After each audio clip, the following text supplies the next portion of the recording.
네, 안녕하십니까. 오늘은 11월 8일 월요일, 월요 성경 통독 시간입니다. 11월 8일 월요일, 월요 성경 통독, 지혜문학 7번째 강의. 오늘은 코엘렛 하겠습니다. 코엘렛. 그래서, 코엘렛 하기 전에 오늘 묵상을 조금 보죠. 오늘은 연중 32주간 월요일입니다. 그래서 그동안에 로마서 쭉 하다가 32주간 월요일부터 홀수에 지혜서가 독서예요. 지혜서. 우리 다음 주에 그 다음 주에 그 다음 주에 지혜서죠. 그죠? 지혜서. 잠언, 욥기, 오늘 코엘렛, 그 다음에 집회서 2번 정도 하고 지혜서 이렇게 하겠습니다. 5번째 지혜서입니다.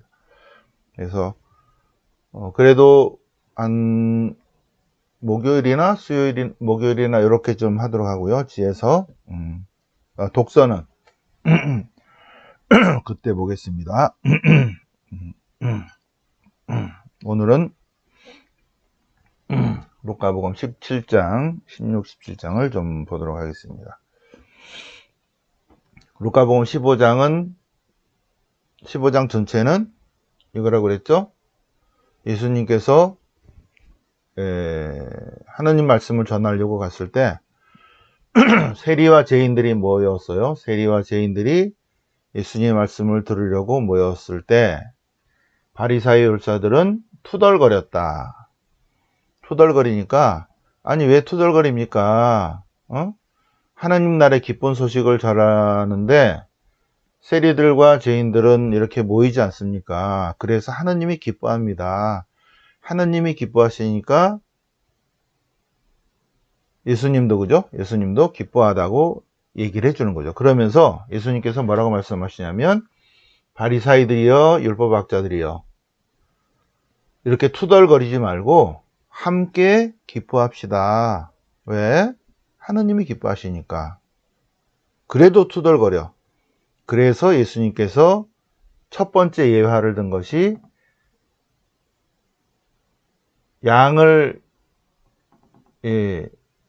잃어버린 양을 되찾고 기뻐하는 목동의 비유를 설명한 거예요. 양 100마리가 있는데 한 마리를 잃어버렸어. 잃어버린 양을 찾은 목동이 얼마나 기뻐하는가. 기쁘니까 친구들한테 잠깐 와보세요. 같이 기뻐합시다요. 나와 함께 기뻐해 주십시오. 왜? 제가 잃었던 양을 찾았습니다. 이게 하나님의 마인드라는 거죠. 알아들어? 못 알아들어? 못 알아들어. 못 알아들어요? 그래서 다시 한번 어떤 부인이 은전 연립을 갖고 있었는데 친정 엄마가 줬는데 하나를 잃어버렸어. 그럼 잃어버렸으면 9개 남았구나 하고 그냥 가만히 있겠냐 이거죠. 잃어버린 거를 친정 어머니를 생각하면서 막 찾겠죠. 빗자루로 쓸고 부엌 그래갖고 찾으면 어떻게 돼요? 제가 하나를 잊어버렸는데요. 막 이렇게 해가지고 찾았어요. 불 켜고 그래서 저 밑에 들어간 거를 제가 너무 기쁘거든요. 저와 함께 기뻐해 주십시오. 왜? 잃었던 은전을 찾았기 때문입니다. 알아들어? 못 알아들어? 또 못 알아들어. 그러니까 예수님이 다시 한번 잃었던 아들을 되찾고 기뻐하는 아버지의 비유를 세 번째로 설명하는 내용이 잃었던 양, 잃었던 은전, 잃었던 아들. 요게 15장입니다. 루카복음 15장. 루카복음 15장. 그래서 은전과 아들은 루카복음에만 있는 내용입니다. 네. 그래서 우리 묵상을 했었죠. 그죠? 네. 자, 16장은 약간 내용이 좀 모순이 되죠. 그죠? 루카복음 16장 앞에 약삭 빠른 집사의 비유, 예수님의 비유 말씀은 어떤 부자가 있는데 집사에게 모든 권한을 다 해가지고 다 맡겼어요. 살림을. 그랬는데 이놈이 살살 이렇게 부정한 짓을 하니까 주인이 그걸 다 알고 안 되겠다. 너는 내일부터 이달 말까지만 근무하고 이제 그만해. 예, 그리고 퇴직금하고 계산할 거니까 이달 말까지만 근무해. 라는 통보를 받고, 실직 위기에 놓였네? 예, 이 위기 상황을 어떻게 해야지? 하고 굉장히 빠르게 대처했다는 것입니다. 위기 상황의 약삭빠른 대처를 설명하려고 하는데 약간 모순이세요. 왜냐면 그가 약삭빠르게 대처했는데 주인이 칭찬하잖아요. 그죠? 위기 상황에 대한 약삭빠른 대책을 세우는 것. 예. 이 예수님께서 예를 드는 거는 이거를 듣는 사람이 종말 위기에 처했다 그예요. 종말 위기에 처했으면 어떻게 된다? 빨리 대책을 세워야 된다. 는 것을 설명하기 위해서 예수님께서 비유를 말씀하신 거죠. 예, 위기 상황에 대한 빠른 대처. 그래서 하느님 심판이 오기 때문에 우리가 빨리 회개해야 된다. 그 얘기입니다. 빨리 회개해야 된다. 그런 내용인데 약간 무리가 있죠. 그죠? 내용에. 네. 자, 루카복음 16장. 작은 일에 성실한 사람은 큰 일에도 성실하고, 작은 일에 부정직한 사람은 큰 일에도 부정직하다. 딱 맞는 말이죠. 그죠? 그러니까 작은 것에 충실할 수 있도록 은총을 청하고, 어떠한 인간도 하느님과 재물을 동시에 섬길 수 없다. 인간은 이쪽 차원에 있는 존재이기 때문에 인간은 공중에 떠 있으면서 동시에 두 발을 땅에 딛고 있을 수는 없다. 인간이 두 발을 땅에 딛고 있으면 공중에 떠 있지 않은 거고, 껑충 뛰어서 두 발을 띄면 공중에 떠 있는 거다. 인간 존재가 그렇게 돼 있는 거예요. 인간 존재가 그렇게 생겨 먹었어. 공중에 떠 있거나 발바닥을 붙이고 있거나, 발바닥을 붙이면서 공중에 떠 있다. 이거는 인간으로서는 안 되는 거죠. 이 존재 세계에서는. 인간은 하느님을 섬기면서 동시에 재물을 섬긴다? No. 가짜다. 인간은 그렇게 생겨먹지 않았다는 거예요. 인간은 하느님을 섬기거나 아니면 재물을 섬기거나 동시에 섬길 수는 없다. 그 얘기입니다. 인간은 하느님을 주님으로 섬기는 사람은 절대로 재물을 섬기지 않고, 재물이 최우선적인 사람은 하느님을 2차, 3차, 4차로 섬긴다는 것입니다. 틀림없다. 인간은 하느님과 마몬, 재물을 동시에 섬길 수는 없다. 하느님을 절대 가치로 섬기는 사람은 재물은 never mind. 별로. 내 거기에 안 들어와. 근데 재물이 최우선적인 사람은 하느님은 사실 뒷전에 있어요. 제사를 지내고 무슨 많이 봉헌하고 그래도 어쨌든 그것이 다 자기 이익 때문에 하는 거지. 겉으로 보기에는 열심히 한 것 같은데 하느님께 사실은 아니다. 왜? 인간은 하느님과 재물을 동시에 섬길 수 없기 때문에. 사람들에게 높이 평가되는 것이 하느님 앞에서 혐오스럽다. 사람들은 높은 거 좋아하잖아요. 그죠? 높은 자리, 권력, 명예, 이런 것들. 그죠? 높은 자리. 닭벼슬 있죠? 닭벼슬. 닭벼슬. 닭들의 세계에서는 요 닭벼슬, 빨간 거, 이거를, 최고다고 하는데, 전체 세계에서 보면 닭대가리의 닭벼슬은 별로다. 다른 동물의 세계에서는, 그러니까 닭들의 세계에서는 최고야. 근데 다른 동물들이 보면 별것도 아닌데 어리석다. 사람들에게 높이 평가되는 것은 하느님 보시기에는 별로다는 거죠. 오히려 더 혐오스럽다. 우리에게 많은 묵상을 주죠. 그죠? 돈이나 권력이나 명이나 쾌락이나 장수나 이걸 추구하는데 하나님은 별로 안중에도 없으시다. 오히려 더 안 되겠다 할 수도 있다는 것입니다. 부자와 라자로의 비유는 이거 좀 설명이 기니까 나중에 하도록 하고, 이제 오늘이죠. 그죠? 월요일, 오늘. 이 작은 이들이 소외된 사람인데요. 그러니까 이 작은 이들 가운데 하나라도 죄짓게 하지 말라는 거죠. 예. 작은 이들은 소외된 사람입니다. 예. 소외된 사람을 업신여기지 마라. 왜 업신여기죠? 뭘 없으니까 업신여겨요. 없으니까 업신여겨. 업신여기지 마라. 남편이 없어. 예. 과부야. 그래서 업신여겨요. 그죠? 부모가 없어.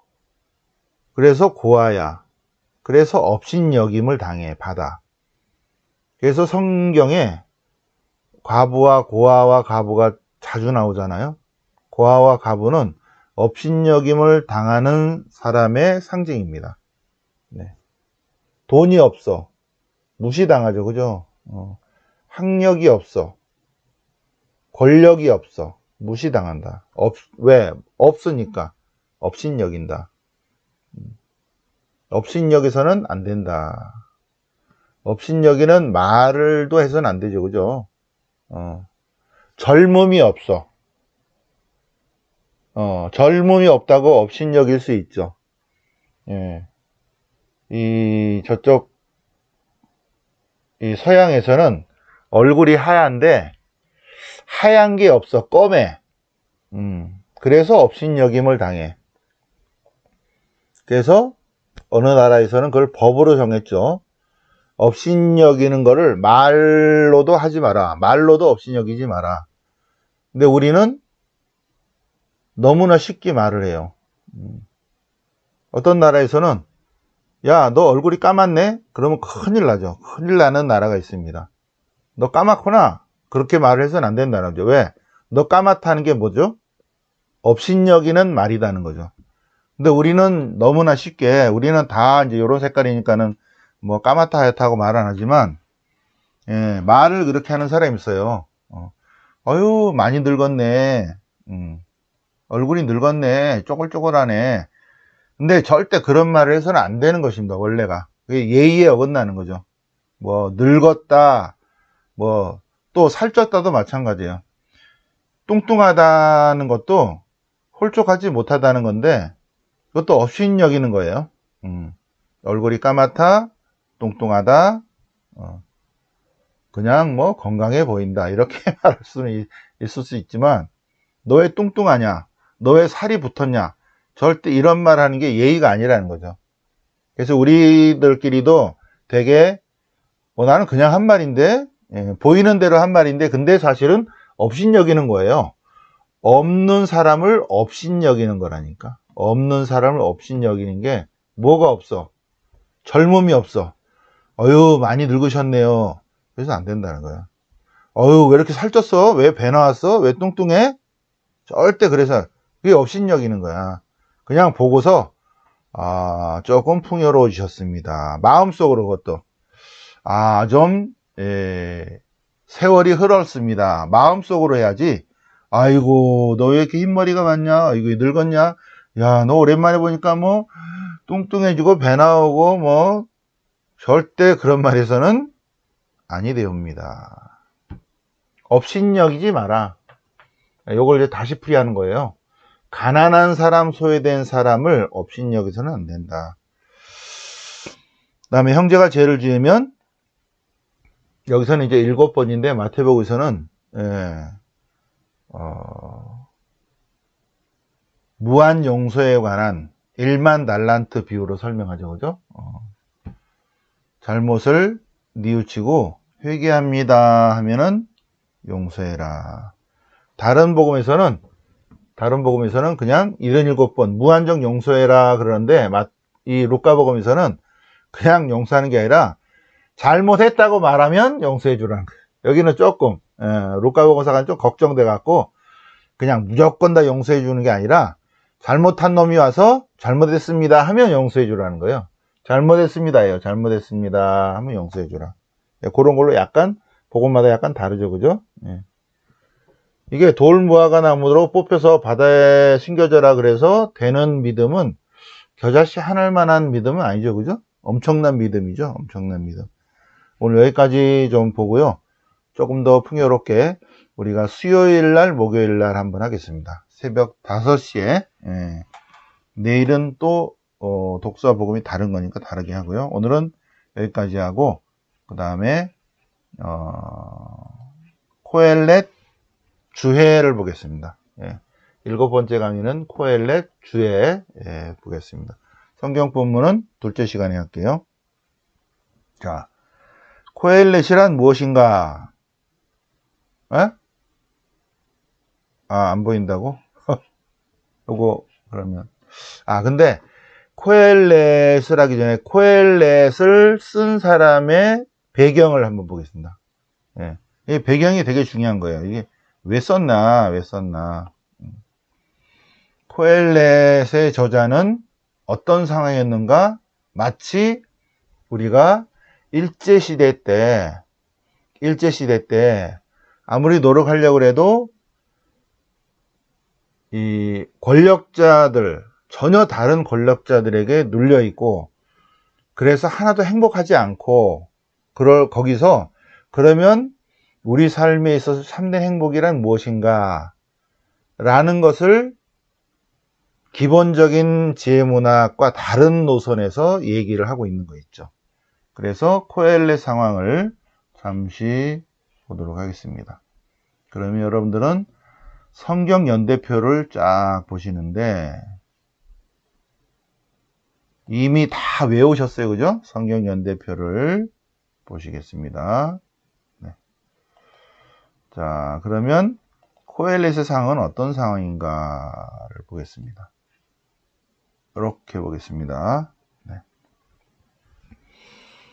자, 그러면 일단 전체적으로 다시 한번 보면 마이너스 1250년에 이스라엘 공동체가 시작됐어요. 하느님께서 이집트에서 종살이 노예살이 하고 있는 히브리 합비루 불황아들이죠를 모세라는 사람을 통해서 이끌어내셨어요. 그래서 그 백성들이 출애굽 사건을 체험을 했고, 그래서 그 백성들이 시나이산에서 계약을 맺으면서 계약의 백성, 하느님 백성이 됐습니다. 그래서 서로 다른 그런 여러 부류의 사람들이 다윗에 의해서 이제 통일이 되었고 12부족이 통일이 됐죠. 그 다음에 솔로몬이 그 뒤를 이었습니다. 근데 이 솔로몬이 931년에 안녕히 돌아가셔요. 그래서 왕국이 바로 분열이 됩니다. 북쪽이 이스라엘이고 남쪽이 유다인데 북왕국이 200년 후에 멸망하고 남유다는 587년에 망해버려요. 그러면 어디 식민지냐면 바빌론 식민지가 됐어요. 바빌론으로 강제 유배당합니다. 그 다음에 바빌론이 이 페르시아한테 망해요. 페르시아. 그래서 다시 페르시아 지배시대인데 페르시아 제국은 바빌론에 와 있는 유다인들을 본토로 돌아가라 그래요. 귀환하라고. 귀환은 했는데 그 다음 잘 보세요. 귀환해서 했는데 이 페르시아가 알렉산더 대왕한테 망하는 거 있죠. 그래서 마이너스 333년부터 그리스 지배시대입니다. 그리스 지배시대. 근데 10년 후에 알렉산더 대왕이 죽어요. 그러니까 같이 전쟁했던 프톨레마이오스라는 사람이 나는 이집트 가질래 한 거예요. 그래서 320년부터 프톨레마이오스 왕조가 이집트를 지배했는데 이때는 이스라엘이 이집트 지배시대고 마이너스 200년부터는 그리스 지배시대 셀레우코스 왕조가 됩니다. 그 사이에 요때 여기가 코엘렛 여기 있죠. 코엘렛. 그죠? 코엘렛. 그러니까 코엘렛은 어느 시대에 지금 쓰여 있어요? 코엘렛은 그러니까 욥기는 이 시대를 배경으로 해서 그때 여러 가지 고통과 억압과 이런 것들을 시편으로 이렇게 또 이때 많은 나는 하나님께 잘못한 게 없는데 왜 우리가 고통을 받아야 되나 하는 많은 사람들의 질문을 모아서 욥기의 저자는 이때 편집했죠. 요 시대를 배경으로 해서 편집한 거예요. 예. 근데 잠언, 욥기, 코엘렛의 배경은 요 히랍 시대예요. 요 히랍 시대. 예. 그래서 잠언이나 욥의 이러한 기본 사상하고 다르게 아무리 그래도 우리가 바빌론 식민지 생활도 했고 페르시아 식민지 생활도 했고 이제 그리스 식민지 생활하는데 그런데 그 당시에 프톨레마이오스 왕조 시대 이집트 지배 시대인데 아무리 이 식민지 생활에서 이렇게 회복하려고 해도 회복될 수 없는 주변 상황이고 그리고 또 국내적으로도 많은 세금이 부과돼서 힘들고 예. 그리고 나라는 식민지 생활을 하고 있고 그리고 통치를 한다고 하더라도 또 생활이 어렵고 예. 여기서 어떻게 헤어나야 되나 어떻게 헤어나야 되나 과연 참된 행복은 어디에 있는가 라는 주제를 가지고 하느님의 지혜는 이렇다 하는 지혜에 관한 그 바깥에 서서 과연 그런가 하는 질문을 던지고 있습니다. 그러면 우리는 이러한 시대에서 어떻게 참된 행복의 삶을 살 것인가 하는 질문을 던지고 있죠. 질문을. 그래서 코엘렛을 보겠습니다. 이제 시대적 배경은 이렇고요. 코엘렛 주해설을 보겠습니다. 이렇게 여기죠. 자 주해니까 이거 밴드에 올려놓을 테니까는 참고로 보시기 바랍니다. 예, 다 설명할 수는 없고요. 코엘렛이 뭔가 잠깐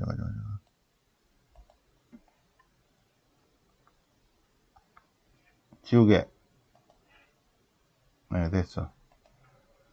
그 다음에 지우개는 됐고 강조.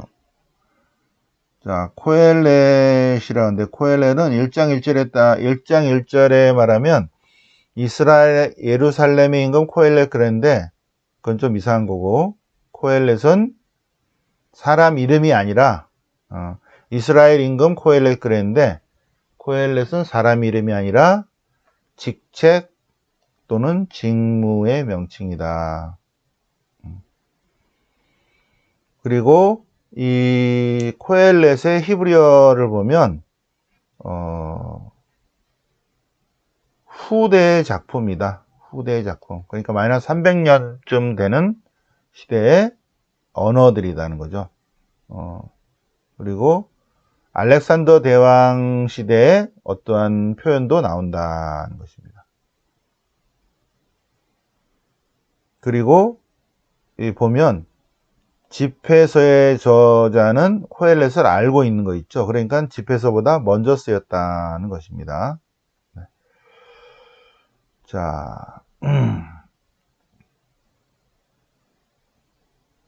코엘렛은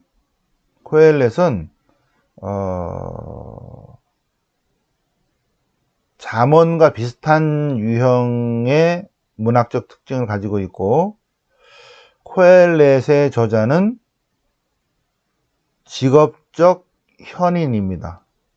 그리고 백성들에게 지혜를 가르치려고 노력했고 스스로 잠언도 지어냈고 또 잠언을 수집하고 정리하고 기록해. 주변에 여러 가지 좋은 말씀들을 수집하고 정리하고 기록한 흔적도 있습니다. 이 코엘렛의 저자는 어린애들을 가르친 선생님이 아니라 어른들에게 자기 인생관을 설명하는 일종의 철학자, 현인, 지혜문학가입니다. 근데 코엘렛의 맨 첫 번째와 맨 마지막은 이렇게 합니다. 허무로다 허무. 그러니까 표제어죠. 허무로다 허무. 코엘렛이 말한다. 허무로다 허무. 모든 것이 허무로다. 이것이 첫 번째와 맨 마지막에 나와요. 그래서 여러 가지 내용을 보면 일관성이 있어서 저자가 한 사람일 것이다.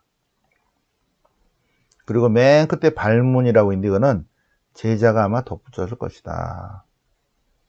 자, 그럼 이제 코엘렛에 관해서 코엘렛이라는 것은 집회, 회중, 백성 공동체의 동사형의 여성 단수 분사다. 그러니까 카할의 동사형의 여성 단수 분사.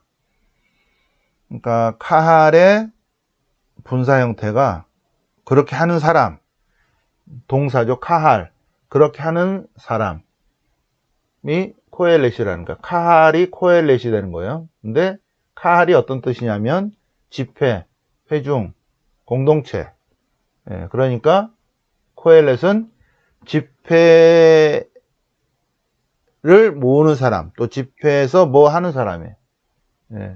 집회의 장, 모으는 사람, 회중, 사람들 모아놓고 말하는 사람, 공동체의 연사, 그런 뜻이라는 거죠. 그래서 코엘렛은 집회의 의장, 집회의 연사, 쉽게 얘기하면 독서자 이런 거 있죠. 독서자, 해설자는 아니고 독서자, 강론자 이런 거예요. 카할 코엘렛, 카할 코엘렛 또는 수집 책임자, 대변인 이런 뜻도 있다는 거죠. 연사, 말하는 사람, 말하는 사람이에요. 여기에서 말하는 사람이라는 거죠. 그래서 그냥 그게 어려우니까 그냥 코엘렛 이런다는 거죠. 그러니까 여러분들은 코엘렛 그러면 어떻게 하면 돼요? 강론 때에서 독서자가 독서를 하거나 신부님이 강론하거나 그런 사람이라는 거죠. 독서자, 강론자, 집회의 의장, 연사입니다. 연사. 말하는 사람이에요. 말하는 사람. 자, 나 코엘렛은 이렇다. 그래서 책의 내용에서 여기서는 이제 첫째, 둘째, 셋째 부분이 있는데 요거는 조금 거시기해서 이쪽으로 안 따르고 제가 배운 내용, 대학원에서 배운 내용 그 틀을 따라가도록 하겠습니다. 자, 코엘렛은 코엘렛 학파 그런 게 없다. 그는 이스라엘 지혜라는 가장 큰 흐름이 가장자리에 있어서 정통신앙과 여기 이스라엘의 정통신앙과 전통적 지혜 가르침에 의문을 제기한다. 의문을 제기한다. 그래서 코엘렛 사상이라는 게 있죠. 코엘렛 사상.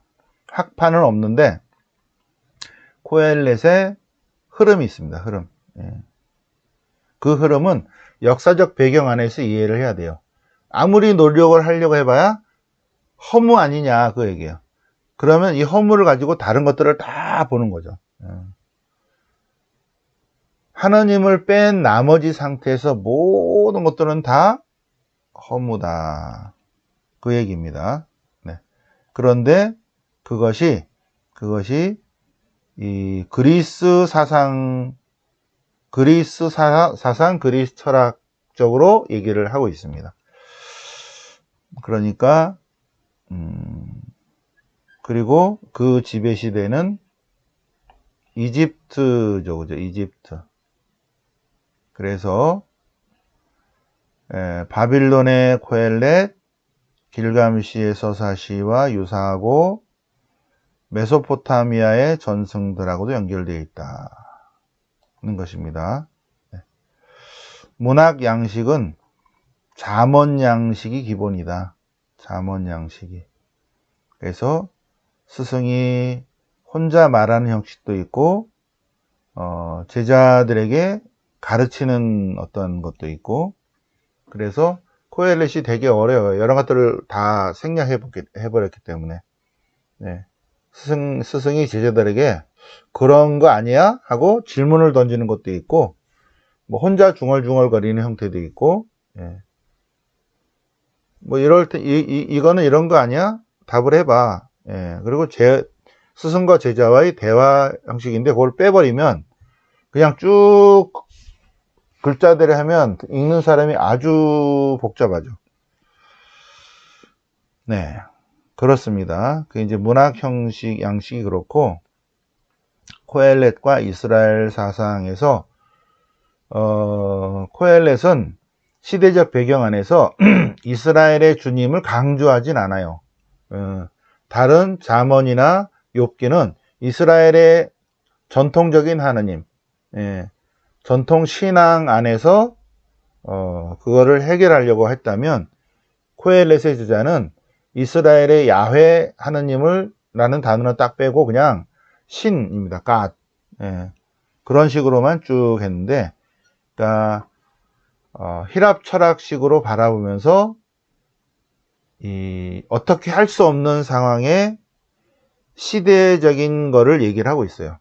물론 그 다음에 집회서 지에서는 시대상이 약간 좀 다르죠. 그래서 또 다시 원위치로 돌아가는 경우죠. 어쨌든 굉장히 힘들고 어려운 시대에 욥기의 저자는 그 시대 안에서 나름대로 표현을 그렇게 했고, 생각해 봅시다 하고 질문을 던졌고, 코엘렛도 코엘렛 나름대로 정말로 참된 행복은 어디에 있는가, 우리가 아무리 하려고 해도 이걸 어떻게 해야 되죠? 라는 거죠. 네, 해방의 기미가 보이지 않는 상태에서 일제시대에서 너무나 이게 억압을 당하고 있다면, 어떤 사람이 억압을 많이 당한 상태에서 그러면 다 허무 아니야 이거. 내가 열심히 하려고 했는데 그게 잘 안 되는 거고, 나쁜 놈들이 더 잘 되고 착한 놈들이 잘 안 되고, 하나님은 착한 사람 상 주고 악한 사람 벌 준다며. 근데 현실이 안 그렇잖아. 현실이 안 그렇지? 하고 제자들에게 질문하는 거 있죠. 너 어떻게 생각해? 그런데요. 그러면 참된 행복이 어디 있지? 그런 거예요. 그러면 우리 삶 안에 참된 행복이란 어디 있는가? 자, 여기서 이스라엘의 주님이라는 그런 거는 사용하지 않고 그냥 엘로힘, 가앗이라는 것만 사용한다. 그렇다고 이 사람이 신앙이 없다? 그런 건 아니죠. 질문을 그렇게 한다는 것입니다. 질문을.